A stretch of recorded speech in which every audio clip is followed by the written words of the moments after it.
America has a shortage of cardiologists, and you should care because heart disease kills more people in the U.S. than anything else.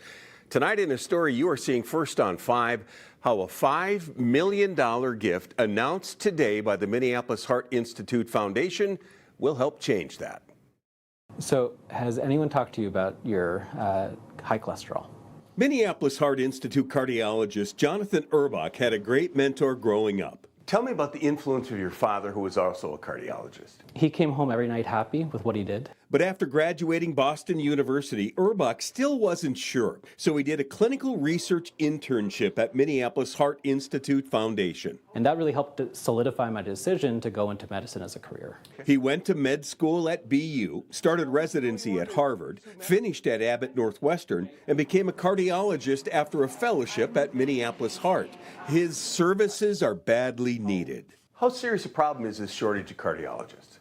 Well, I know that every year more cardiologists retire than there are cardiologists who are entering the field. According to the American College of Cardiology, there are about 32,000 cardiologists in the U.S. right now. But they're getting older, and about 2,000 retire each year.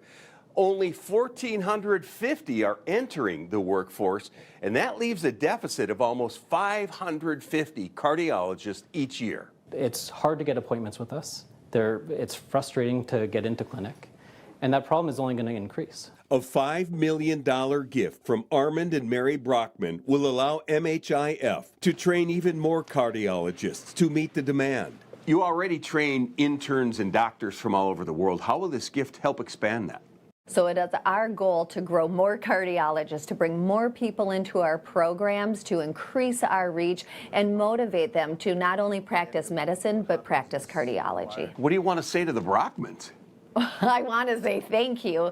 They are making such a difference in so many individuals' future. Not only the students and the future doctors, but the patients that those people will impact. So what I've been researching is a new therapy for heart attacks, which is called supersaturated oxygen therapy. Associate Research Coordinator Paige Carlson could become one of those new cardiologists. After interning 2 years at MHIF, she's going to med school in the fall. I think everyone can think of someone in their life that is impacted by heart disease in some way, and so to be able to have a positive impact on that and maybe lessen the burden on some people in the future is definitely something that's really inspiring to me. Gifts like this, they are transformative. They help turn a program that's already successful into something that is even more. It opens up more doors and allows more people to be inspired by medicine, go into the field than otherwise would.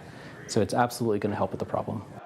And it can't happen soon enough. If trends continue, by 2035, the U.S. will have 5,500 fewer cardiologists than we do today. And this as our population ages and the need increases.